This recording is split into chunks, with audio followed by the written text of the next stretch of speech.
she does come over.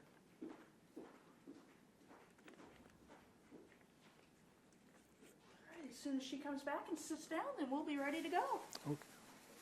I'm going to send her for something else first. I see what you're doing. No, I can just see her busting in the front door. Go see that man about a horse. Yeah. You can cut them things out, can't you? Oh, yeah, yeah. It's just that we don't have, we're not budgeted for editing. Okay. So really, what gets on the tape, that's gonna be That's on where the tape. it's going to be. And speaking of what he's saying about what gets on the tape that's going to be on the tape, I'm going to try not to respond to you verbally. So like usually when people are talking, they say like mm-hmm and things like that. But I'm just going to try to be silent except for asking the questions because we want to be able to hear what you say without anything interrupting it from me. So if you tell say any jokes, yeah, we're gonna laugh. We'll laugh, but we won't make any noise. That's what I'm saying is that even if I'm not responding verbally, I'm interested in responding, but I'm not going to laugh or say uh-huh or oh dear or anything like that. So, you ready? Yes. All right. One-way conversation.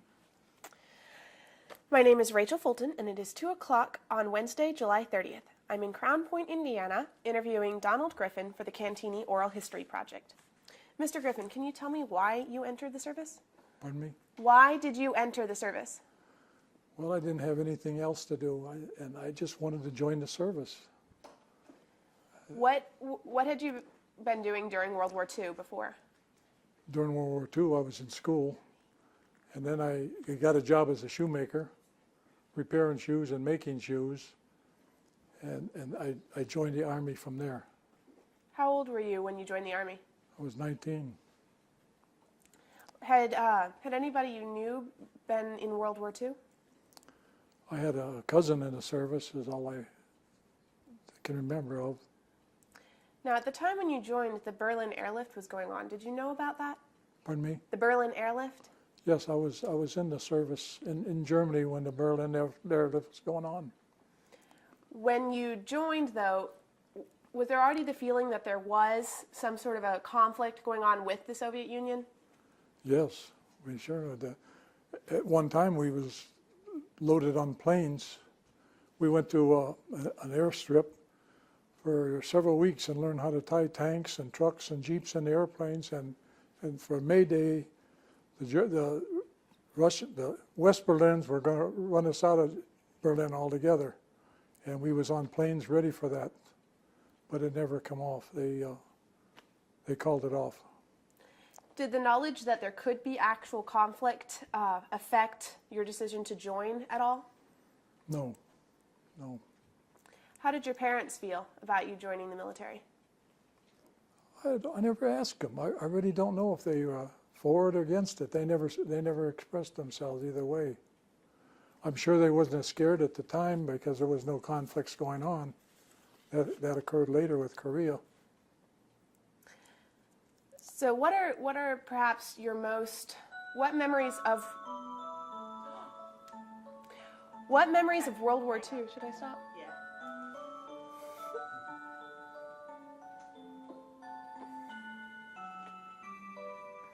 I'm sorry. That's okay. Never sounded that long before.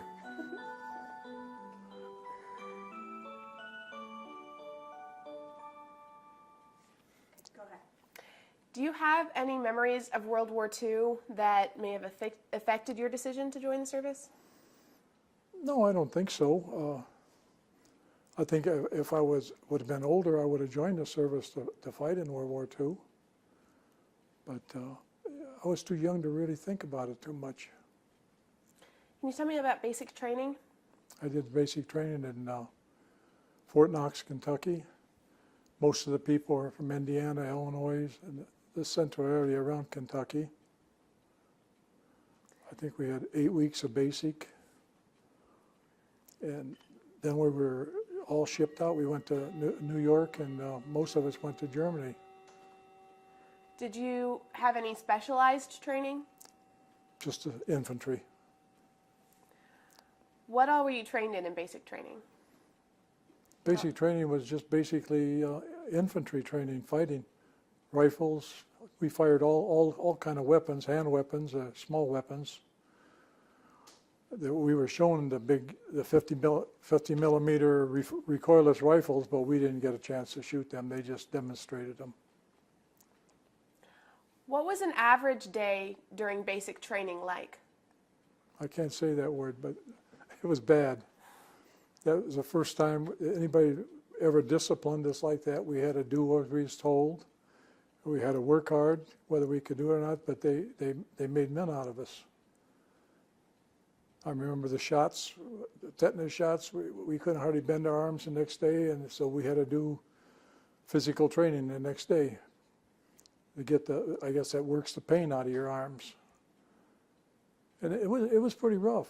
Nobody was used to marching, walking, taking orders all the time, and you don't get to talk back. So what would a typical day during that time be like? Like, what time would you get up? What would you do? Well, I think we were up by 6 o'clock, and then it was, you made your bed, got ready, and then you went to chow, and you come back and you did training, and trained till noon, and you either went to classes or on-hand training, learn how to take a rifle apart, put it together. And then they always showed terrible movies before lunch that of people getting shot up and so forth, and how to take care of these wounds in people. And then you always went to lunch from there. After lunch, we trained again, and then the day was over. Once in a while, we had to pull guard duties and so forth, and that's all part of the training also. Did you have any experience while you were in the military with minorities in the military? When I first started out, there was no minorities. There were Spanish people, but there were no blacks. They were in their own outfits. While I was in Germany, it was changed. I don't remember just when. I know they interviewed me, called me into the office and interviewed me about how I would feel about being with blacks. And that's all. While I was in Europe, we were never integrated. I come back to the United States and the troops were integrated there. But in Germany, they weren't at that time. You said they called you into the office and talked to you about it? Yes, the captain did. Did they do that to everybody? I think so, yes. Everybody, they were just warming us up to that we would be integrated eventually. What was the general response to that from the troops? I never heard anything. It was all kept secret or nothing ever. I don't remember anybody taking notes or anything. They just were telling us that we were going to be integrated at that time. It was the first time it was done in the service. How did you feel about that? Didn't bother me either way. When you said you did serve with minorities when you were back in the United States? Yes, I did. How was that? It's fine. There was no problems. We were getting draftees. I was training draftees at the time when I come back to the United States. I was cadre for the trainees, and I went to Indiantown Gap. I come to Fort Knox first, and then I went to Indiantown Gap. They were just opening that, and I trained people there. You mentioned that you were serving with Spanish people or Hispanic people. Were there any incidents there? Any prejudice? No, not at all. During your time in the service, did you notice a difference between enlisted officers and commissioned officers? Did they seem different to you? Enlisted officers and commissioned officers. In what way were they different? I don't think there was any difference. Most of my officers, I believe, were in War II. My lieutenant had to go back he had a combat commission, and they took him back. He had to go back to school in order to keep his commission, so we lost him. And he was a pretty good guy to us. He took care of us. That was when I was in the honor guard. What was his name? His name was, I can't remember right now. Dawson was his first, Dawson Hicks, Lieutenant Dawson Hicks. Now, you started out just as an ordinary enlisted man for your rank. Yes. But you later progressed in rank, correct? Yes. How did that process work? Well, I think after I got out of basic training, it was automatic, you became a private. And then I was, further down the line, some way I was made a private first class. And at that time when I was in the service, a corporal was a non-commissioned officer. So I had to go to school and take a test, and I passed that, and I was made a corporal. When I come back to the United States, I was a corporal. I went to Fort Knox, I was made a staff sergeant. And before, I never even got paid for that job, and I made sergeant first class. Because we was taking in a lot of draftees, and most of the men in the service here had already went to Korea. So I was a first sergeant for a while when I was a corporal, and they just didn't have any people. Then they started calling some reserves were called back in, and then they took over. But in the meantime, I made it to sergeant first class. You said there was a test to become a corporal? Yes, we had to go to school and take a test. What kind of school did you go to? I don't remember at all what it was, but I know we had to go, and then we had a test out on it. If you didn't pass the test, you couldn't become a corporal. Do you remember anything about what was on the test? I don't remember one thing at all. No recollection at all. Can you tell me about traveling to Europe once you'd finished basic training? While we was in Europe, Traveling to Europe. that was on a boat. We went on a boat, and before the boat was even untied in New York, there was already people seasick leaning over the rails. And we had an uneventful trip going there until we got in the English Channel, and that was on a Thanksgiving. And everybody got buttoned down below, and very few people ate Thanksgiving dinner. I think there was 15 of us in a mess hall, and that's it. I was one of them. I've never been seasick yet. What kind of things did you and your the other soldiers do on the ship for recreation? I played hearts almost all the way there. I got left out of the duty roster some way, and I didn't have any duties all the way there, and I didn't complain about that. So I stayed on my berth, and we stretched a cover between us, and we played hearts most of the time. So what was your first impression then? Where did you arrive in Europe?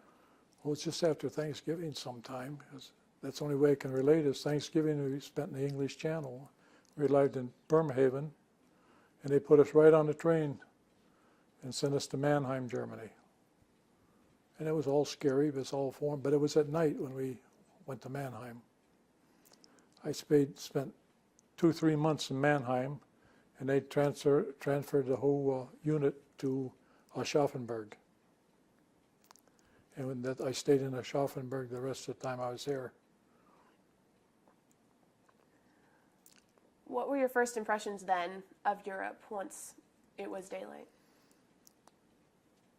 Well, I didn't do much when I was in Mannheim, but when we got into Aschaffenburg, then we went to town a lot, and it was all non-federalization when we first went there, so we couldn't go into any German places, or we weren't supposed to go in any German places, but we did from time to time.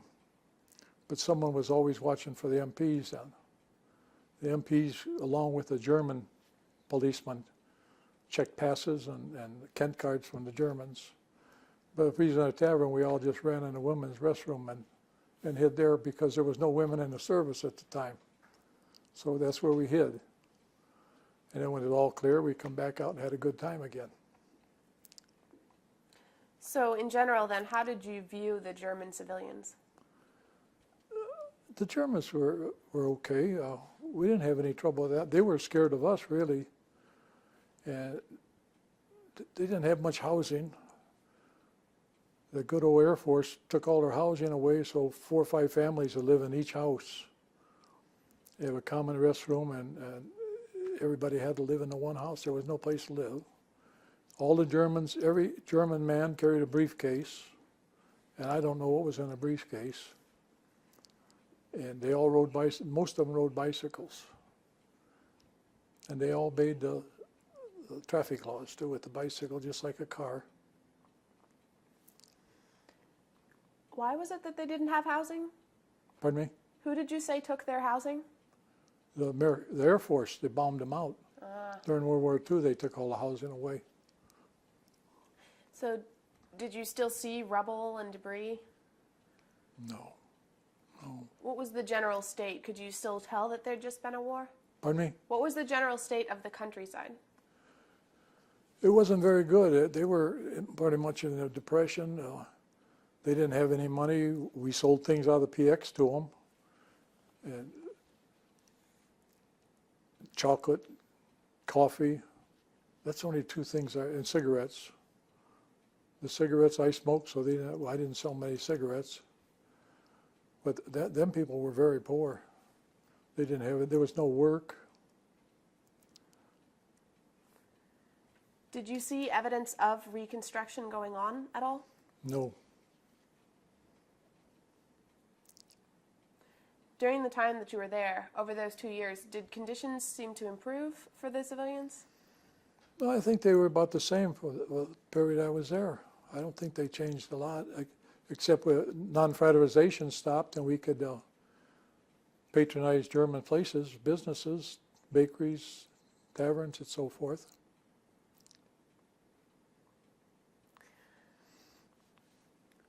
How did you and your fellow soldiers feel about the Soviets? Pardon me? How did you view the Soviets at this time?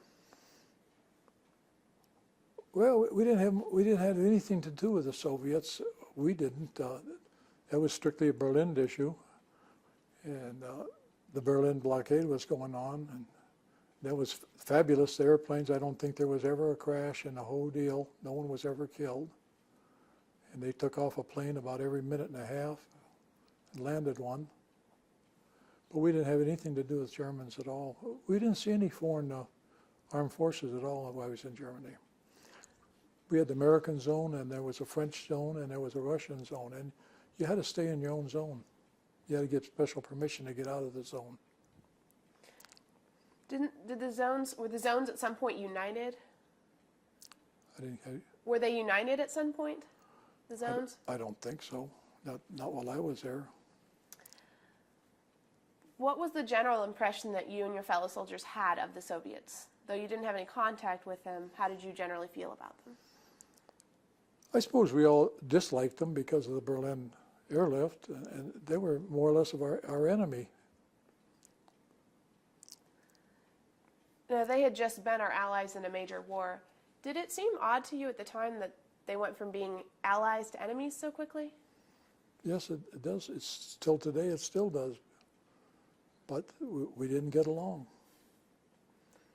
I think they were a little hoggish. Did the Germans seem to be worried about Soviets at that time? I don't think so. I never met a German that fought the Americans, so every one of them fought on the Russian front. But I don't think they wanted to admit to us that they fought us, so there's no controversy.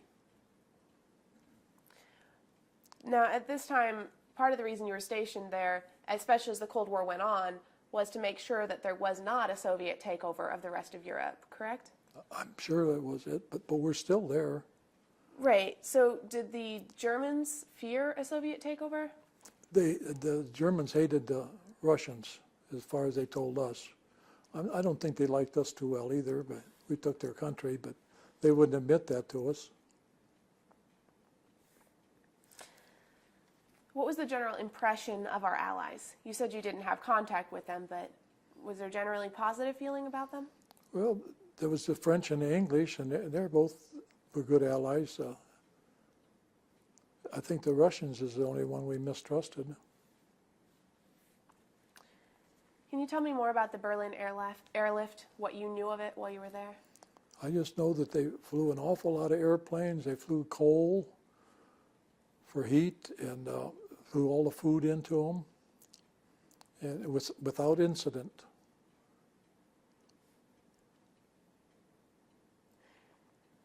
Can you tell me a bit about the issue that happened on May Day? Well, all I know is that we were prepared. We went several weeks ahead of time to this airstrip, and I don't even know where the airstrip was now. And we prepared, learn how to tie tanks and small tanks and trucks and so forth in airplanes. And then on May Day morning, we all loaded into the planes, and we all took off. We was all in the air when this was supposed to occur. And our pilot got lost, but we come back about an hour late. But we still made it back to the airport finally. But we went astray somewhere. But the West Berliners called it all off at that time. They were going to march into Berlin and just take over the whole Berlin again. That's what they said. And they give up on that plan. And we was worried then. The West Berliners were going to take over Berlin? Yes, it was May Day. They always have the big May Day march, and they were just going to keep on going right through the American zone in Berlin. Berlin was also divided in three or four parts. 1, 2, 3, 4. And they were just going to take over all of Berlin again. Who is they? The West Berlins and the Russians. I'm sure the Russians inspired them all. They were just going to run us out there. Did you know that at the time? Yes. Yes, we knew that. So We were ready to go fight. how did that feel? Not too good. It's scary. How did you deal with, what kind of kept you going even though you were frightened? Just the other people. Everybody was together. All the GIs were one. They were all ready to go. Were you relieved then when it was called off? Pardon me? Were you relieved then when it was called off? I don't know if we were relieved or wanted to see the battle after that, but we were young and dumb at the time. I'm not sure which way we felt. You mentioned the other soldiers in your unit. Did your unit have pretty good unit cohesiveness then? We had a good unit, but I was an honor guard. And all we did was march around most of the time and put on shows for, if any dignitaries come in from the States, we put on a show for them. And when we went into maneuvers, then we guarded regimental headquarters. That was our job then. So you were with the same unit that you had trained with? No, Germany, the basic training, they just stayed basic training in Fort Knox. When you left, you always had to go to another branch of the service. So had the other soldiers that you were with in your unit, had they already been in Germany for a while? Most of them, yes, quite a few of them had maybe been in there a year already when I got there. But they were from all different companies. They formed the honor guard while I was in the service. During the Nuremberg trials, our company helped guard the Nuremberg trials. And then it was more or less disbanded. It was just made a security platoon. And while I was there, I was in G Company in Mannheim. A lieutenant come around and they called everybody out, and we did the manual arms and marched around a little bit. And anybody that was 6 foot or over and wasn't too clumsy, the lieutenant pulled out and transferred us to the security platoon in headquarters company. And from there we become the honor guard. So what was it you were when you first went to Europe? I was just a rifleman, infantry rifleman in G Company. And how many months were you in Europe before you were in the honor guard? About a month and a half, not very long. Did you have extra training when you entered the honor guard? We drilled all the time because we did a lot of silent drill and we did old Army drill. We didn't march like the Army of today does or the Army at that time. It was World War I marching, which was altogether different. I can't explain it to you. But and just doing that alone, it shows people clapped for us and thought it was something great. And it's just what the World War soldiers did all the time when they marched, the way they marched. The way they did a column right or a column left was altogether different. And that's what the kind of drill we use. Is there any way to explain how it's different? Pardon? Was it more rigid or more? It was harder to do, yes. You had to be able to count to 7. And most of us could do that. And because different points you had to march while you did different positions. But it was a lot of fun. Were you pleased to be chosen for the honor guard? Yes.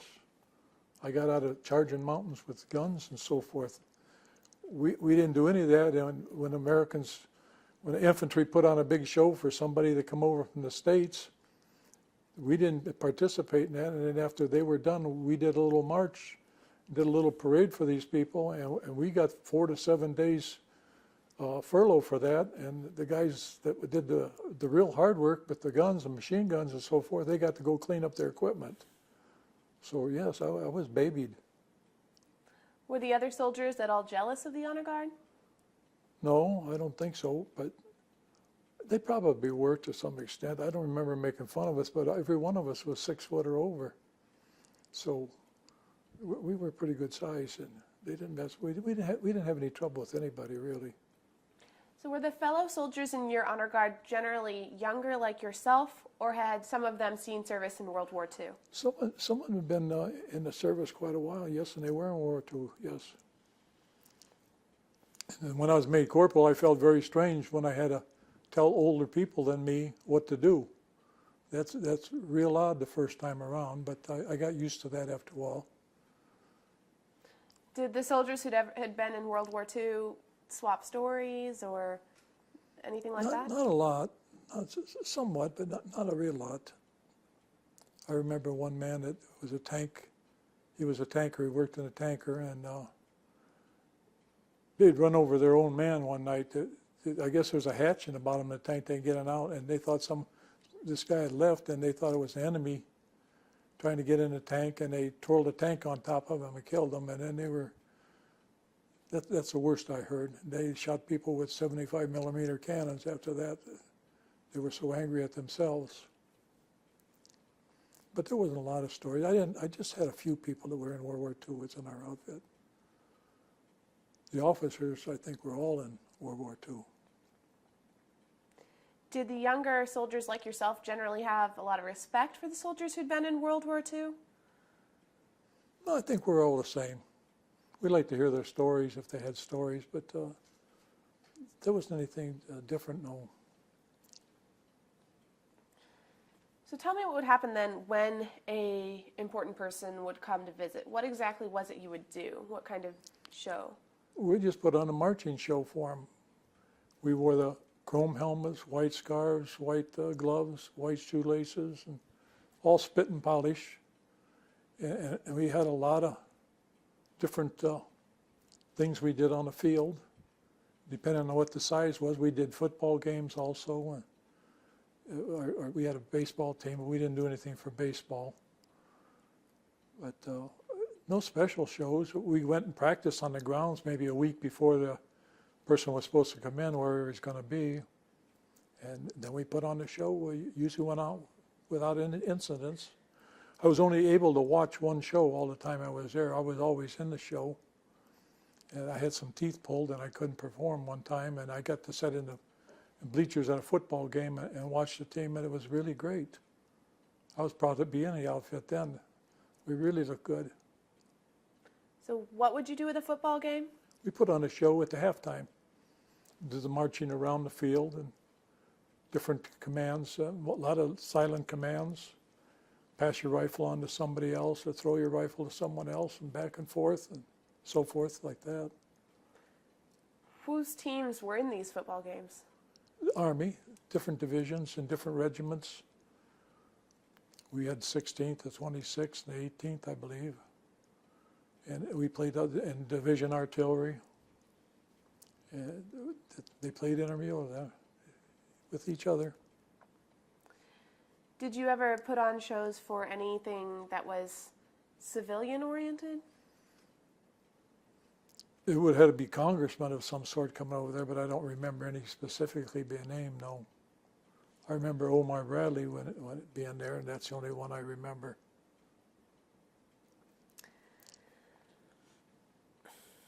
What would you say your unit had good morale and readiness then, generally? Yes, we had good morale, especially after payday.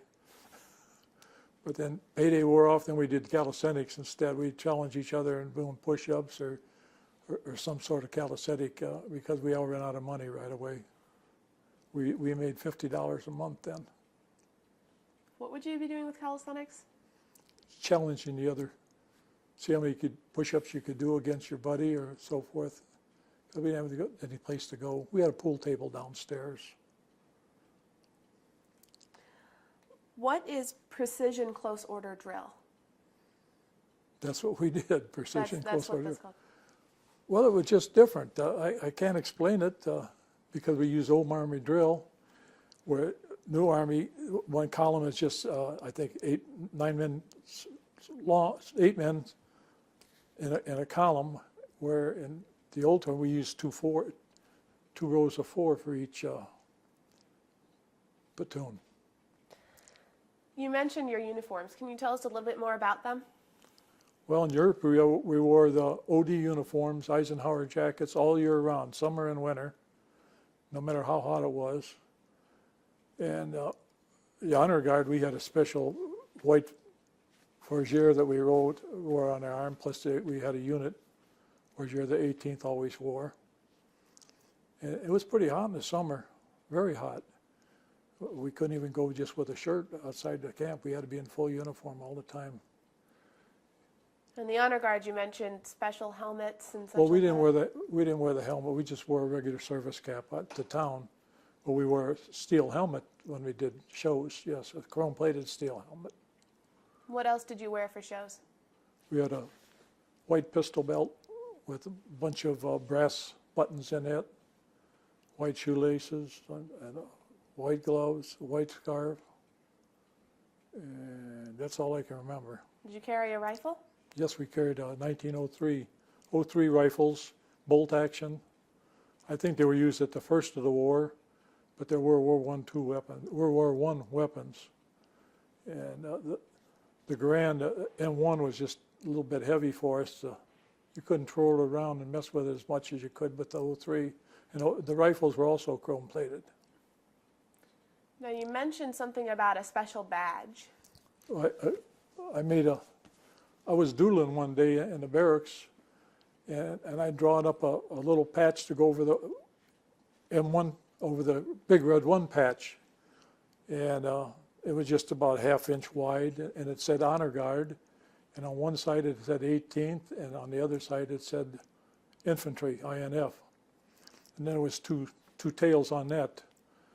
And my lieutenant, Dawson Hicks, he seen it and he liked it, but he had me cut off the 2 tails I had on the end, and then he had patches made up, and the Honor Guard always wore that over the big red 1 from then on. Where was the regimental headquarters? Regimental headquarters was in Aschaffenburg. So after Mannheim, you were in Aschaffenburg the rest of the time? Aschaffenburg, yes. I was just in Mannheim for several months, and we moved out. Now, you mentioned Grafenwood training? Grafenwood, that was in the south somewhere, and it was all woods. There was a lot of pillboxes there. We used them for target practice, the old German pillboxes. And it's just where we did all the maneuvers. The whole army would go out there and fight each other. So you went out there and trained even while you were in the Honor Guard? Yes. At that time, we become a security platoon, and we guarded regimental headquarters. My job was just to put stoves up. It was always in the winter, and I put up the stoves for the officers in the officers' tents. And I maintained the stoves all the time we were in the field, and when we got through, I took them down and put them away.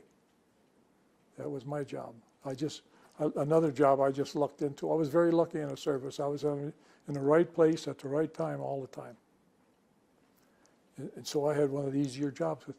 They just found out I could put the smokestack together real easy and take it apart real easy, because you had to keep using the same one over and over.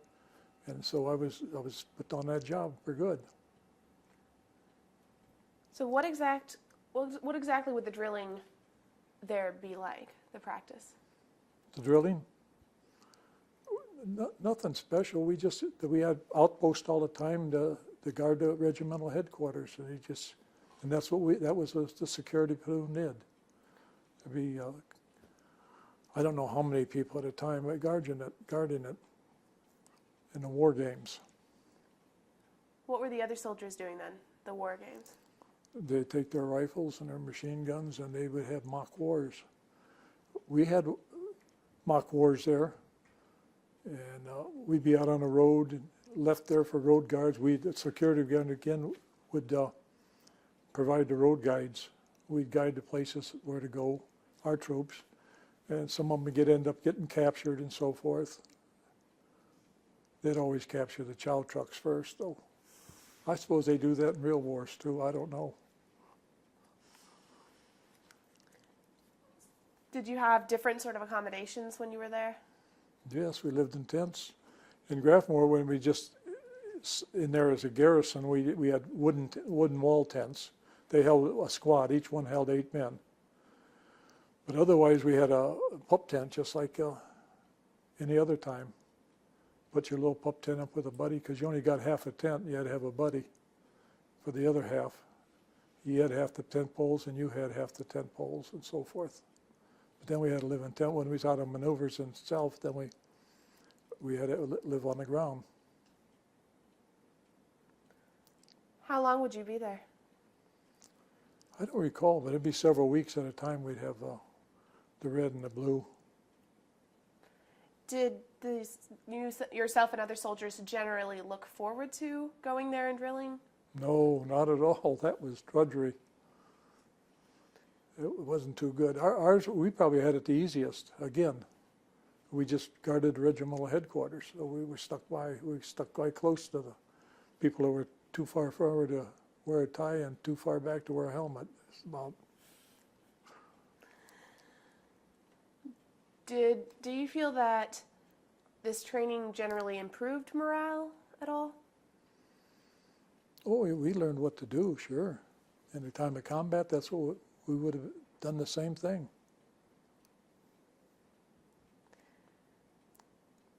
Were you still in Europe when the Korean War began? I was in Europe when the Korean War began, yes.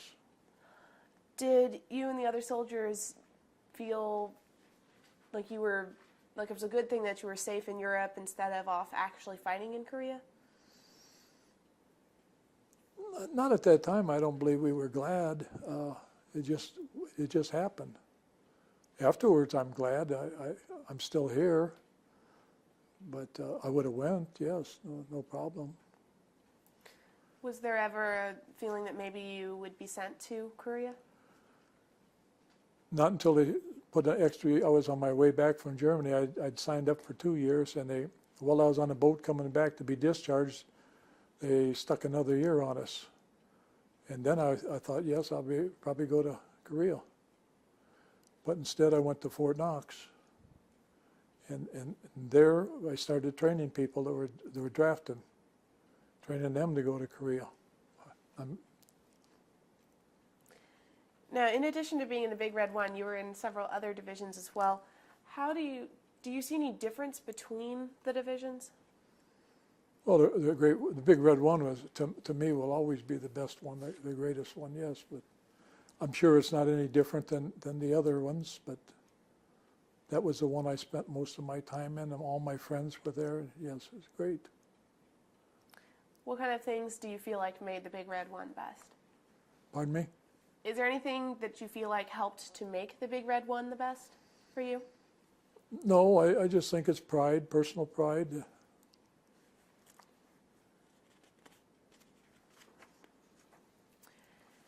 So while you were at the regimental headquarters, what were your accommodations like? Oh, we had it nice. We had a 4-man room. It was as big as this room here. 4 bunks in it and our lockers. We had wall lockers and a foot locker, and we had windows, wood floors. It was a German barracks. It was real nice, very good. The mess hall, I think, was a separate building altogether. We had to leave our barracks to go to breakfast, or to any meal. You said it used to be German barracks? These were German barracks, yes. that I think they're still being used. Had they been used then in World War II? Yes, I'm sure that's where the soldiers there, the German soldiers trained and lived, working up into World War II and during World War II. Did it ever feel odd to be living right where your enemies had been? Well, it felt odd when I first went there because we had German guards. We didn't have to pull guard duty anymore in Germany. We had to pull sergeant of the guard and so forth, and that was all inside, but the guards were German, and that's the only Germans that were armed. I don't believe the police force wasn't even armed, but the Germans guarded the barracks. They were outside the fence, but they guarded us all the time. They keep Germans out. That seemed rather strange. But all our KPs were German. We hired a lot of German help. We were probably the biggest employer at the time in Germany. The Germans that you hired to do the guard duty, they hadn't been soldiers previously, right? I would imagine they would have been. They were old enough to be. They were probably soldiers previously. I don't know. Hard to converse with them. And they were outside the gate, and we was inside. But we had Class A passes. We could go to town every day if we wanted to. The honor guard could, as long as we did our drill real good in the morning. So were the honor guards' accommodations the same as the rest of the soldiers? Yes, to a great extent, except I don't know if you know what a GI inspection is, or big shots come around and you have a white collar inspection where you make your bed a certain way and then you put a full field pack on the bed. Well, the honor guard always provided that for the people to make an inspection, and we had extra clothes for that.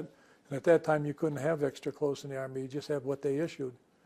But our lieutenant made sure that we had extras, and the backpack, we had cardboard in it, so everything was square. The mess gear was never eaten out of, it was always shiny. Our underwear had to be on the bed a certain way, that was sewed on cardboard. The whole thing was just to show, we just shuffle it out there, and that was our inspection. There was never any problem. And that way, we could have extra clothes and everything. When we had a inspection for how many clothes we have, our lieutenant would put everything in his car and keep it away from him. So our lieutenant took real good care of us. That was the man whose name you gave earlier? Yes, Hicks. Dawson Hicks, Lieutenant Hicks, yes. Now you mentioned your mess hall. What was the food there like? Our food in regimental headquarters was excellent. We all put in a small amount of money, and they bought extra things on the table like hot sauce or different kind of sauces and things that the Army didn't furnish. But our commander, whenever he found a good cook in another outfit in the 18th, he transferred him and put him in regimental headquarters. And so we had the best cooks there were. So we never had any problems there. We'd go on to another outfit, another company, to live in their barracks when we were putting on a show somewhere, and their food was terrible. And some of the people in their outfit then would tell us afterwards that, boy, I'm glad you came because that's the best food we've had since I've been here. They put on special meals for us when we come there and did special things, but yet their people they thought it was terrible. We thought it was terrible, and their people thought it was wonderful. Can you describe some of the food that you got at your mess hall?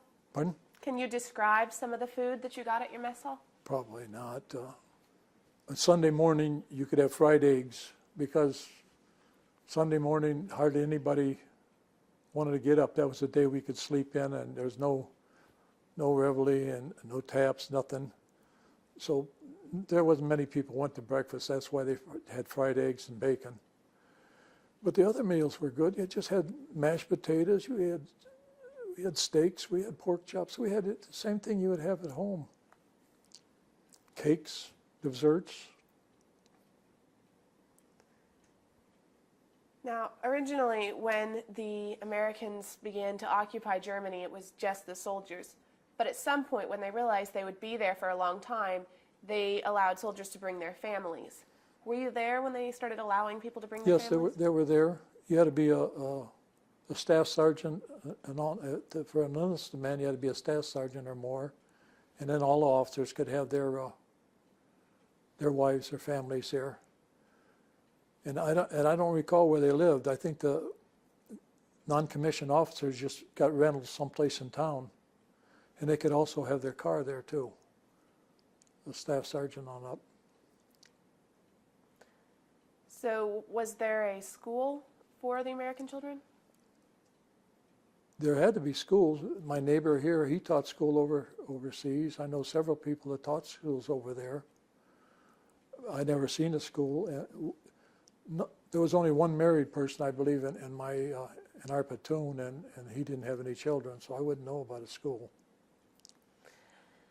Did you get regular mail while you were there? Guess we get mail from home. Now, I don't know if you call really, you had to go to mail call. They call out your name if you had a letter, and you go pick it up and go back and read it. Were those generally encouraging? Pardon? Were those generally encouraging? Yes, everybody loved to have mail when they're. That's the first time most of these boys has been away from home when they were homesick. Now, you mentioned traveling for shows to other places. What were the circumstances in which you would do that? If there were shows to put on somewhere, if something was going on in another camp, a football team, or maybe a dignitary or something was coming to some other part of Germany, then we'd get on trains and go there. What did you think of your travels in Germany, of what you saw? It was fun. We enjoyed traveling. The place, there wasn't much to see when I was there because it was pretty well bombed out and nothing was being rebuilt yet. The bridges were all bombed out, so you couldn't go very far on a highway. They bombed down their own bridges behind them, so we couldn't catch up to them. The Autobahn was partially bombed out, but partially run out. They probably fixed the Autobahn first. Were there civilians that begged for food and that kind of thing? Pardon me? Were there civilians who were begging for food? No, I never seen anybody begging for money, for food, for anything. They might beg to buy things from us. They want to buy some of the commodities we get in the PX. But that's all. No, I never seen anybody beg. Now, this was still, even in the years following World War II, there were a lot of problems with displaced people and refugees. Did you see any of that still going on while you were there? Not except the houses being multiple family. Every house had to be a multiple family home. Other than that, no. What did you and your fellow soldiers do for recreation? Went to town is about it. There wasn't a lot to do. Couple of fellas, they liked skiing, so they went up in the Alps and some part of Germany and did a lot of skiing. There was they had American ski teams. But there wasn't a lot to do except to go to town and What was there to do in town? drink. That's about it. So there was no theater or... No, there was no theaters, no parks. There was a small park across from in town, but there was nobody in it. There was nothing to do in the park. There just wasn't any recreation to be had there, really. And if you wanted to ski, you had a long way to go to do that, so you needed a week's pass to get there and back. Did a And lot I of don't ski. Did a lot of other soldiers do that? There's a though? couple of them that skied. There wasn't too many. You mentioned that when you were first there were the non-fraternization laws in place. At what point were those removed, and what did that change? It was about 5-6 months after I left when they took those away and let everybody merge, which was really nice for them and for us. Because running around hiding from MPs isn't fun either. And the German wanted to be able to talk to us too. We used to all meet upstairs in a Schneider, a tailor's house, and they'd go out and get our booze for us and bring it back. The MPs were there with us too. They weren't on duty, but they had a place to have recreation also. So they could have raided any time they want to, but there was never any trouble in this tailor's place, so it just stayed there until non-fraternization. And I suppose this tailor really missed he would have rather stayed that way. He made a lot of money there. How did you communicate with the Germans? They spoke some English. We did pretty well with them. I never learned much German, but we didn't have to really. Most of them learned English real fast. And we didn't have to learn it as fast. Did you or did other soldiers in your unit ever date any German women or anything like that? Yes, there was a lot of dating going on after the non-fraternization stopped, yes. There was quite a few. Some of them, one of them was married to a German girl and lived there. That's the one I referred to, but they had no children. But yes, there was, that's the only girls that were around was Germans. Did that ever cause any trouble? No, I don't believe so. I don't think so. In general, then, you didn't view the Germans as former enemies? Or how did you see them in context of that? I don't think so. When I went there, I didn't take them out as being enemy anymore. They were all in civilian clothes, and really they respected us more than we respected those. Was there any recreational facilities or programs at all on the base? We had a pool table and a piano downstairs, and I don't think they had a ping pong. No, they didn't have a ping pong table. All they had was a pool table, and whoever won got to stay up, and the next guy, the losers got out. We had a piano player that you just hum a song and he could play it. He was fantastic. But that's all the recreation we had there in the barracks. Did that not change at all while you were there? No. It was the same when I left as when I got there. How about for holidays? I don't remember any holidays. Thanksgiving, we have nice dinners of Thanksgiving. The mess hall had turkey and so forth, but that's all it amounted to. It's a better meal at lunch. Was there anything done for Christmas, a program or anything? No. We probably all went to town. What do you feel, and what did your fellow soldiers feel at the time, was the purpose for being there? I don't really know. I was just in there because I was in the Army. I really wanted to go to Japan after basic, but there was no place for me in Japan. They were pretty much filled up, so I went to Germany. It was just a good experience, a great part of my life, really. Why did you want to go to Japan? Because the people were different, a different culture altogether. I could see. But you didn't feel like the Germans were different? No, no. The Orientals are different than the whites, and it would have been more interesting to go there. But I would have been in the Korean War then too. I would have been in combat. They were the first ones there. What would you say was your most frightening moment during your time in Europe? That's a tough one. I don't think I was ever really frightened. The scariest time was when we loaded up in airplanes for the Berlin airlift, for the May Day occasion. That would be the scariest time, unless some big guy was chasing me. I don't know. What was your biggest fear? What did you and the other soldiers fear would happen that you didn't want to happen? I don't think we had any fears at all. Were you ever worried that the Soviets would invade Western Europe? No, I didn't. We never worried about the Russians except that one day. That's the only time that we were ever confronted in any way. No. So you didn't really see a possibility of there being open war? No, I don't think so.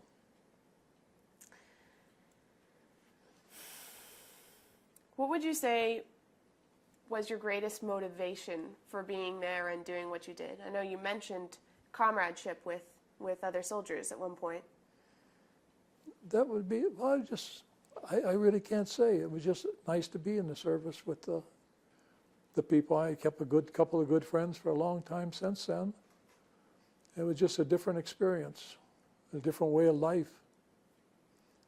But you always know what you're going to wear the next day. How did you and your fellow soldiers feel when the Berlin airlift ended? It didn't end while I was there. I was already gone, I believe, when it ended. It was a great feat. How did your time in Europe affect how you later saw the Cold War in the following years? Just didn't like the Russians too much. Wasn't too happy with the Russians. How did you feel about heading back to the United States after your time in Europe?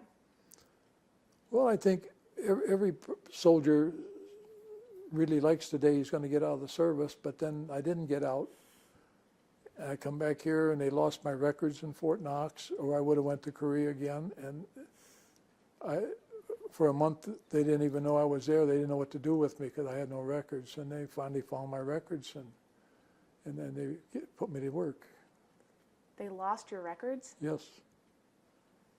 I don't know where they were. They never told me, but they finally put them together. I didn't get a payday, but it wasn't a real long span. But I was there for a payday, and I didn't get any money because I wasn't on the payroll.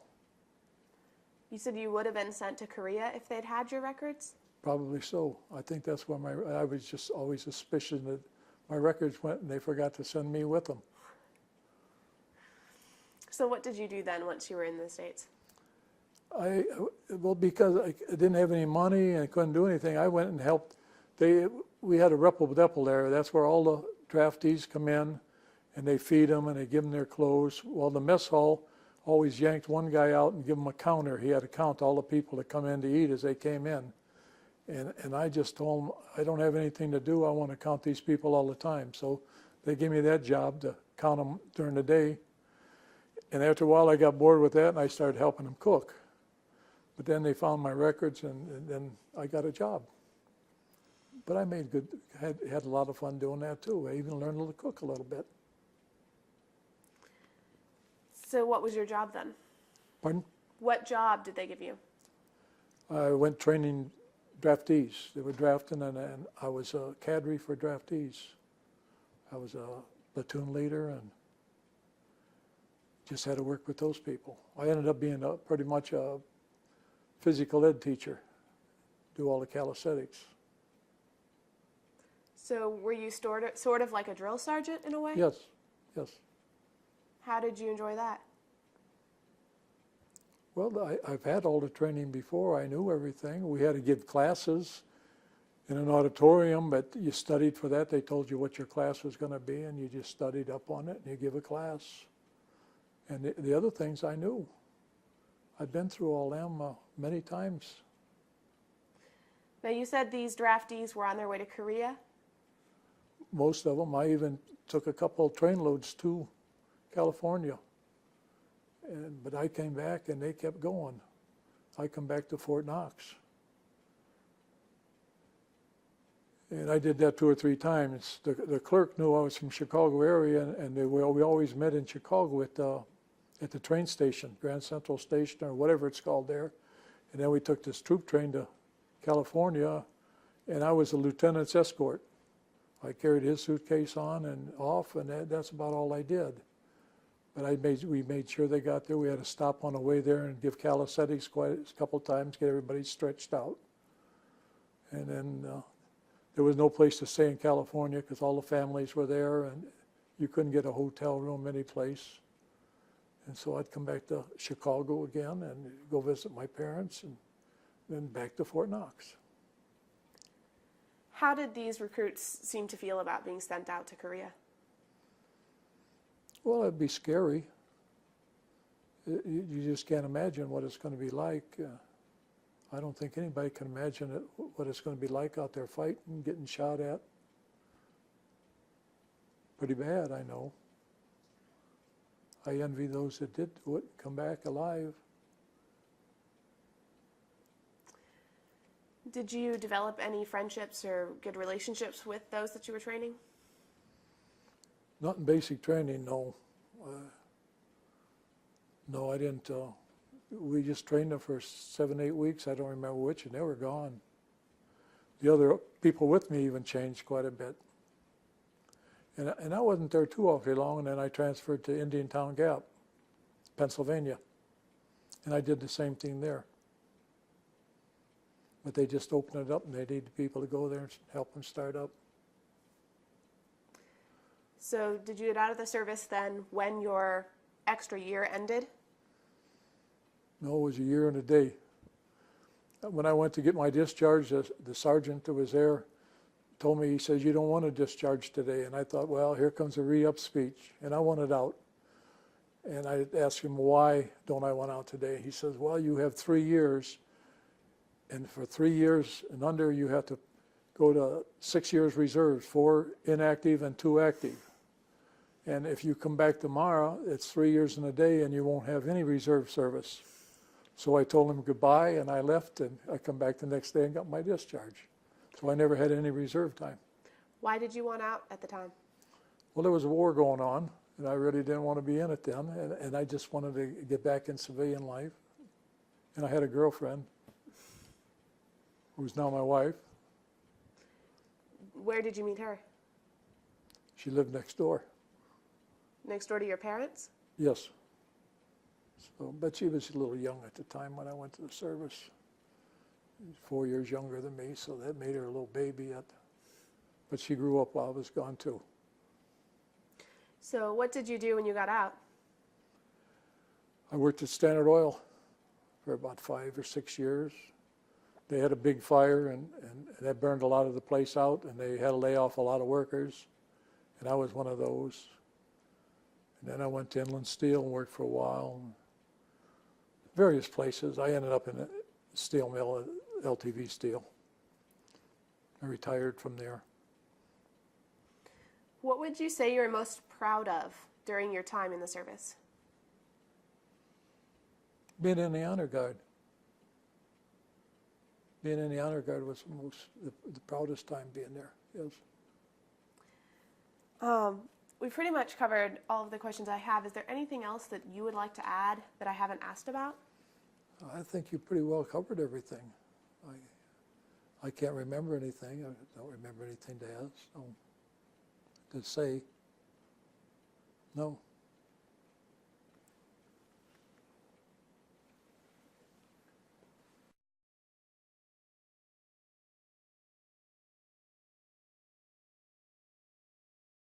Yeah. Don's name, Don Giffin.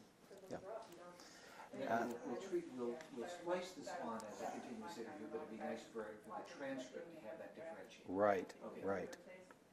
Are you ready? Oh, we got it, quiet. Okay. We're gonna start typing again. Is this a continuation now? Yeah, now. You're gonna, Just some follow-up questions. Just some Now this is the one follow-up. that counts. This is, All right, go ahead. no. I'm Andrew Woods. I'm from the First Division Museum, the Cantigny First Division Foundation, and I work in the McCormick Research Center as the research historian there. And it's July 30th, 2008. I'm giving some follow-up questions to Don Giffin, and you were in the security platoon of the headquarters 18th Infantry, right? yes, sir. And you were talking about you carried the pennant, Yes, at times. and did you get that idea from another unit, you said? Yes, there was a black unit that had an honor guard that was very good. It was a 777.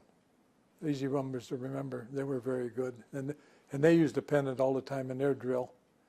And my lieutenant tried to incorporate that, but it never worked out too good.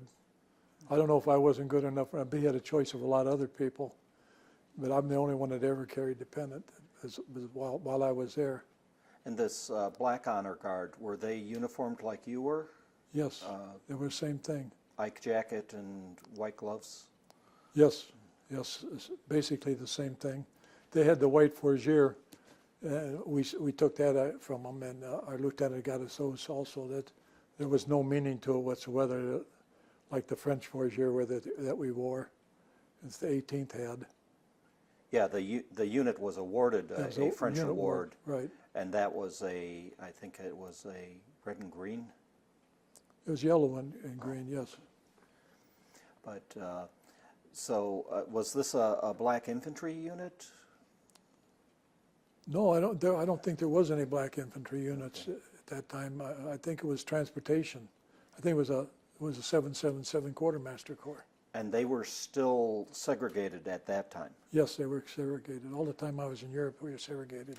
And it wasn't until you came back to the United States, what year was that? No, I take that back. We weren't that was desegregated before I come back, but we were never desegregated. It never happened yet. Oh, just in Germany, they weren't desegregated yet. Yes, they hadn't enacted it yet. No. Because I believe the desegregation started in July of 1948. Oh, Because they just had the 60th anniversary recently. did they? I wasn't And aware it's of that. 2008 So now, so. it stayed segregated for a long time Yeah. after that. Then, several years. I know there were still troops in Korea that were segregated, and they didn't integrate some of the infantry regiments in Korea till later. They did do that, and It wasn't until during the Korean War, so it was after the Army had officially integrated, but it took a while to integrate the infantry regiments. I see. And, another question I had for you, you were saying for that May Day incident, the East Germans were siding with the Russians?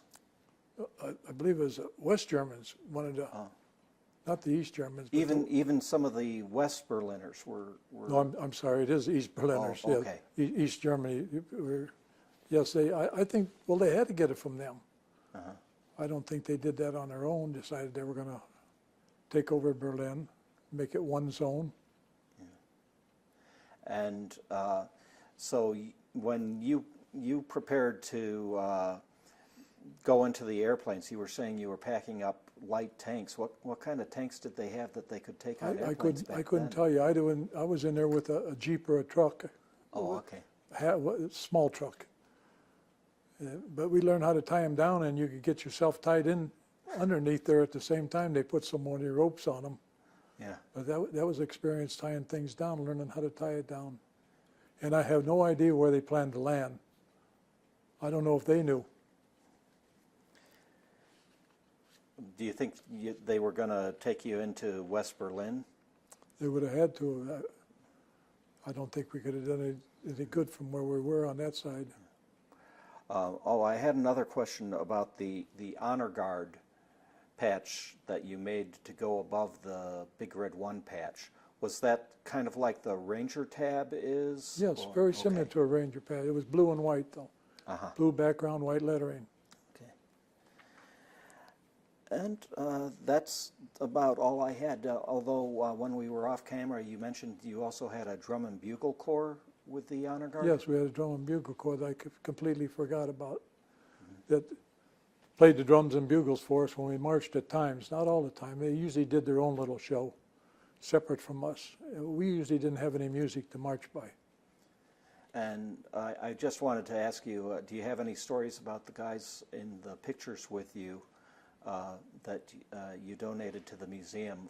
For instance, you said there was a soldier from Wisconsin and another soldier that were always the two soldiers with you.